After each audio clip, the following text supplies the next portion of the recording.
Introducing Ausbiz Capital GrowWise, a new fund which combines institutional insight and experience with a target return of 15% per annum. Our fund mirrors SciTech GrowWise, backed by an 18-year track record with historical 21% average annual net return. With more than $1.45 billion under management, the SciTech GrowWise Fund is led by award-winning global portfolio manager Ivan Sherman. The same strategy is now available to Australian investors from as little as $5,000. Discover Ausbiz Capital GrowWise, investing informed by experience.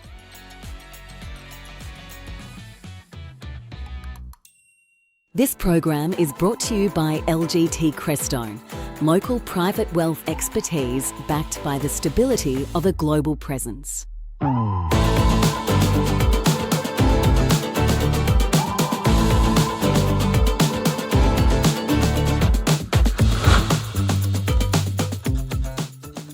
G'day and welcome to the Global View on this Monday. I'm Andrew Gagan. Good to have you with us again here at Ausbiz as we kick off this new trading week. A big week it is ahead of us.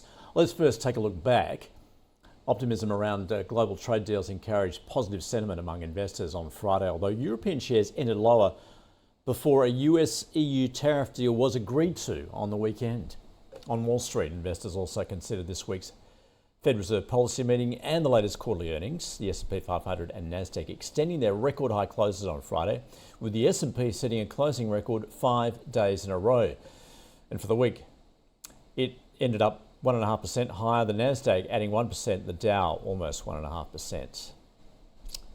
And taking a look at the Mag 7, we can see Apple and Microsoft moving higher. They are due to report this week, along with Meta and Amazon also. Shares of Intel tumbled on Friday after the chipmaker forecast steeper quarterly losses than expected and announced plans to slash jobs. Deckers Outdoor beating quarterly estimates with strong demand in international markets. Charter Communications shares slumped after the cable giant reported a deeper than expected broadband subscriber loss hurt by competition from the wireless carriers. Paramount Global shares dipped after the US regulators approved its $8.4 billion merger with Skydance Media. And health insurer Centene rose after it said it expects to deliver improved profitability in its 3 government-backed health care insurance businesses in 2026. Well, the United States has struck a framework trade deal with the European Union on Sunday, imposing a 15% import tariff on most EU goods. The deal includes $600 billion of EU investments in the United States and $750 billion of EU purchases of US energy over the extent of Donald Trump's second term.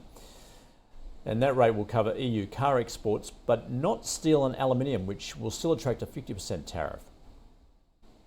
Meanwhile, US and Chinese negotiators will meet in Sweden later today to try to hammer out a trade deal between the two economic giants, with China facing an August 12th deadline imposed by President Trump. The expectation there will be another extension of that negotiation period.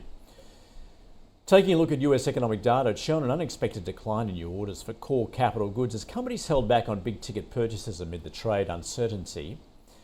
And the Federal Reserve expected to leave its Fed funds rate in the 4.25% to 4.5% range when it meets this week, despite pressure from the president to cut rates. US Treasury yields eased on Friday as investors prepared for a data-heavy week. The yield on the 10-year was at 4.38% and the 2-year at 3.91%. And the US dollar strengthened while the euro was up slightly in the wake of the trade deal. The Aussie at 65.7 US cents. And Bitcoin is trading at around $119,500. Oil prices eased on Friday, settling at a 3-week low as traders worried about negative economic news from the US and China and signs of growing supply. Brent crude futures down more than 1% at $68 a barrel. Copper was off around 0.5%. Iron ore some 2% to $102 a tonne. And gold weighed down by a stronger US dollar and progress in those global trade negotiations. Spot gold down 1% at $3,335 an ounce. Let's get across what is moving markets at the moment. Greg Smith joining us from Devon Funds Management. Greg, great to have you back on the show. Thanks for joining us. Hi, of course, great to be here. The key news coming yesterday with that trade deal between the EU and the US, and also speculation that perhaps what we're going to see in terms of a China-US deal. Oh, absolutely. And I think, look, it is a big week, as you mentioned. But yeah, I think that news over the weekend takes pressure off a little bit. Obviously, August 1's going to be here before we know it. But yeah, it remains to be seen whether we're going to get a deluge or a trickle of deals. But yeah, one with Europe is the great news. It's America's biggest trading partner, two-way trade, $1.7 trillion last year. It's 30% of global trade. It's 43% of global GDP. Obviously there's been a bit of give and take, and the Europeans were probably looking for 10%. They weren't going to get that, but yeah, it's obviously down from half of what the 30% that would have sort of kicked in. And obviously also great news for the auto sector, going from 27.5 to 15, because that's certainly taking its impact on what is a key part of the economy.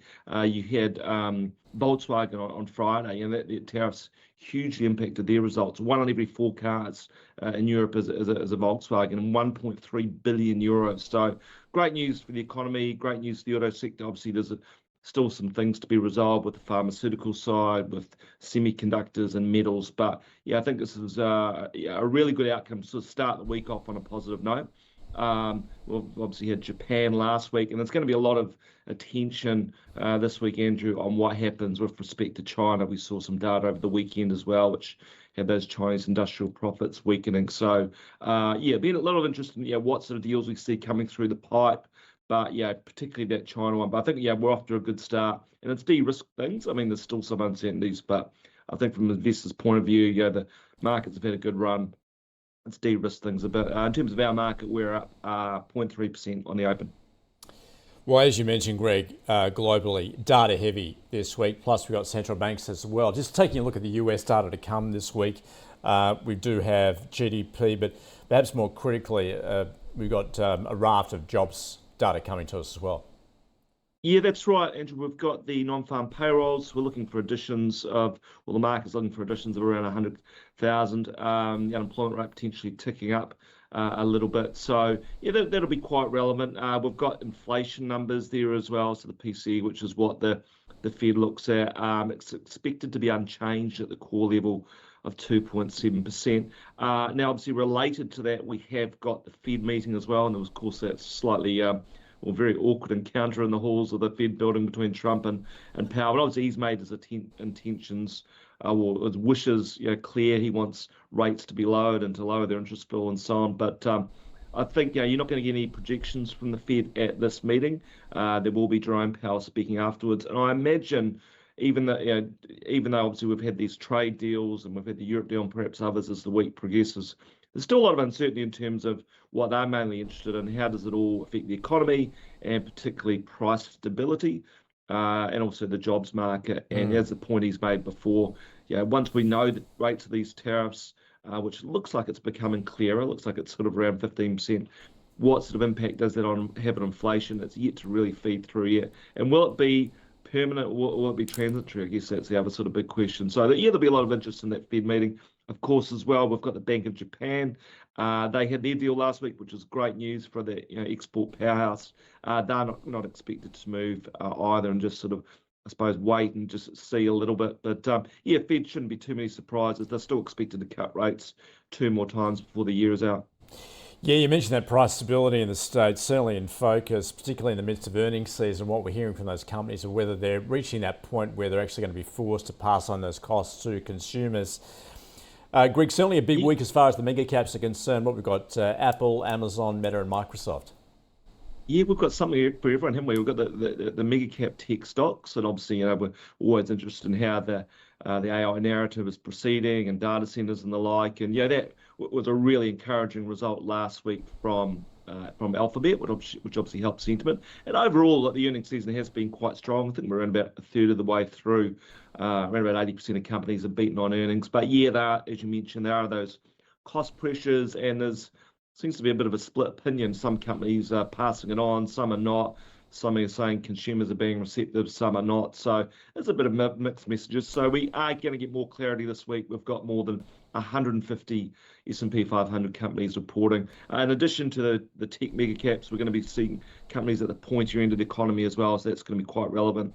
We've got the credit card companies like some Visa, we've got Boeing, obviously we've got plenty of going on internationally. We've got Heineken and we've got Shell and the like, and obviously we've got some results sort of down under as well. So yeah, going to have a lot more clarity on things, but I suppose probably what I also would say on there is that the tone is going to be slightly different in that we have had since the last earnings season these trade deals, albeit fairly recent. So there's still going to be some uncertainty, but maybe there's a slightly more upbeat tone given what we've seen on the trade front. And what do you got a bit of corporate news your side of the ditch this week too? What are you looking at? Yeah, so we've got so we haven't got any earnings, but we've got some AGMs from Ryman and Mainfreight. So two big companies over here. They'll be interested in their trading updates. Our economy still is struggling a bit. Inflation is playing ball, so we're really looking for another rate cut, and that will be next month. So it'll be interesting to see what those corporates will say. Just interesting on that, we actually get the RBA go a week before us, or before the RBNZ next month. So we'll have a bit of interest as well in your quarterly CPI, because it seems like that's the only thing holding the RBA back, given that soft jobs print. So that might put a bit more pressure on the RBNZ. And good as well that you're now going to have sort of much more complete data with the monthly CPI. I only wish that sort of New Zealand could sort of take a leaf out of that book sometime soon. Well, it has been a long time coming. Hey, Greg, great to get across what you're seeing this week. Thanks for joining us in Devon Funds Management. My pleasure. Thanks, Andrew. So let's, as Greg was talking about there, big week ahead data-wise. Just locally, we get, today, Comsec, State of the States report. Wednesday, the Consumer Price Index for June quarter, that would be critical as far as the RBA is concerned, followed by retail trade, as well as building approvals, private sector credit and international trade prices, and also producer prices for the June quarter on Friday. Now overseas, US home prices, job openings and consumer confidence. Wednesday, the Fed handing down its interest rate decision along with the Bank of Canada. Wednesday also sees US economic growth for the June quarter as well as private payrolls. Thursday, the Bank of Japan makes its interest rate decision. China PMIs for July also released. And core PCE price index for the US on Friday, along with the manufacturing index for July and US non-farm payrolls. Big week. All right, let's take a look at where we're likely to get started. Modestly negative, according to SPI Futures. So join us. We'll get going in just a minute or two.